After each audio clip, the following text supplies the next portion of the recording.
आपल्यासोबत खासदार बजरंग सोनवणे जोडले गेलेले आहेत, त्यांच्याशी आपण बोलणार आहोत। सोनवणेजी, आत्ताच्या क्षणाला आपण बघतोय सीआयडीने दोषारोप पत्र दिलंय, कराडच त्याच्यामध्ये मुख्य सूत्रधार आहे या सगळ्याचं असं म्हटलेलं आहे।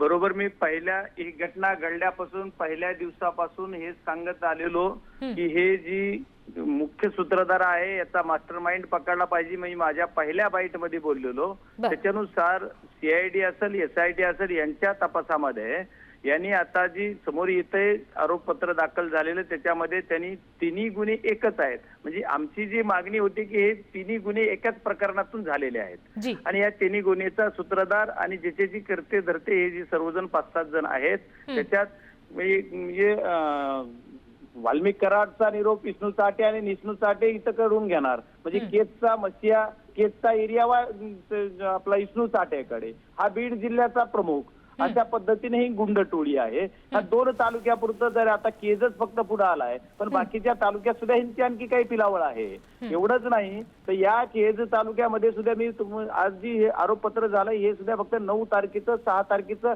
आणि 29 तारीख 29 नोव्हेंबर पासूनच तिन्हीचं लिंकअप केलेलं आहे। पण त्याला आणखी माझं म्हणणं आहे की 28 मे ला जी घटना घडली तिथून पुढच्या सगळ्या लिंक जोडल्या पाहिजेत आणि ती तपासात पोलीस जोडतील अशी अपेक्षा करतोय आम्ही। मी काल पण बोललेलो की याला जी 28 मे रोजी जी घटना घडली तिथं एक खंडणीचा जो एक आरोपी त्याच्यासोबत एक अज्ञात आरोपी असं म्हणलेलं, त्याच्यात त्या जी गुन्हा दाखल झाला ती सुद्धा ह्यांनी ऍड करायला पाहिजे। तिन्ही 4 गुन्हे एकच लिंकअप आहे। संतोष देशमुख यांची हत्या त्या खंडणीच्या प्रकरणातूनच झालेली आहे आणि त्यांना दहशत निर्माण करायची होती की आम्ही म्हणजेच काय आहोत, बॉस आहोत, आम्ही म्हणजेच सर्वस्वी आहोत, आम्ही जर नाही तर दुसरं कुणीच नाहीये आणि आम्ही आम्हाला जर आडवा आला तर आम्ही कसं यांना आडवं करू शकतो, असं त्यांनी म्हणायचं जे काम होतं ते त्यांनी केलेलं आहे किंवा त्यांना जे करायचं होतं ते त्यांनी केलंय।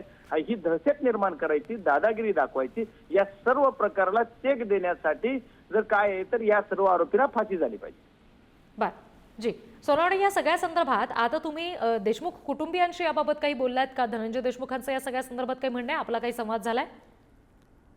देशमुख धनंजयचा माझा काल बोलणं झालेलं की आरोपपत्राच्या बाबतीत जोपर्यंत आरोपपत्र समोर येत नाही तोपर्यंत आम्ही दोघंही एकुणिकेला बोललेलो की जोपर्यंत हे आरोपपत्र काय आहे आपल्याला कळणार नाही तोपर्यंत थोडं आपण बघूयात। आणि मी परवा ज्या दिवशी आरोपपत्र दाखल होतं या दिवशी कळल्यानंतर मी सांगितलेलं की आरोपपत्र कशामुळे दाखल केलं, तर याचं कारण असं असू शकतं की हे आरोपपत्र तिन्ही गुन्हे एकत्र करून एकच आरोपपत्र दाखल केलेलं, त्याच्यामुळं ते तिन्ही गुन्हे त्यांना 180 दिवसाची मुदत नाहीये तिन्ही गुन्ह्याला, काही गुन्ह्याला 80 दिवसाची, काहीला 90 दिवस आणि काहीला एका मोकोकाला 180 दिवस। त्याच्यामुळे सीआयडी आणि एसआयटीनं जे दाखल केलेलं एकच आरोपपत्र असल्यामुळे त्यांचं ते जे केलेलं आहे त्याच्यामुळे असं झालेलं असावा।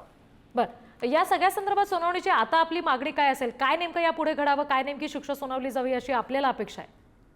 जी पहिल्या दिवसापासून मागणी आहे की या गुन्ह्यामध्ये जे जे कुणी सामील आहेत त्यांना सर्वांना फाशीची शिक्षा झाली पाहिजे, म्हणजे बीड जिल्हा क्लिअर होईल। बीड जिल्ह्यामध्ये याच्यानंतर अशी घटना घडणार नाही। याच्यात जे जे सामील म्हणजे आणखी हे सर्व जेवढे आरोपपत्र दाखल केले एवढे 7 जणांवर भागत नाहीये, कारण 29 तारखेला कोण कोण बरोबर होते, त्याची घटना जिथं कट रचला त्या दिवशी कोण कोण बरोबर होतं हा सुद्धा महत्वाचा विषय आहे। आणि ज्यांनी या खुन्याला आरोपीला पळून जायला मदत केली यांच्यावर सुद्धा वेगळं चार्जशीट झालं पाहिजे। निश्चित सोनवणेजी, एकंदरीत मुद्दा लक्षात आला। म्हणजे आता नेमकं या प्रकरणामध्ये जर का थेट सीआयडी कडून दोषारोप पत्र दाखल होतंय तर त्या सगळ्याचा कसा विचार केला जातो हे पाहणं महत्त्वाचं असेल। धन्यवाद, आपण पुढारी न्यूजशी बोललात यासाठी।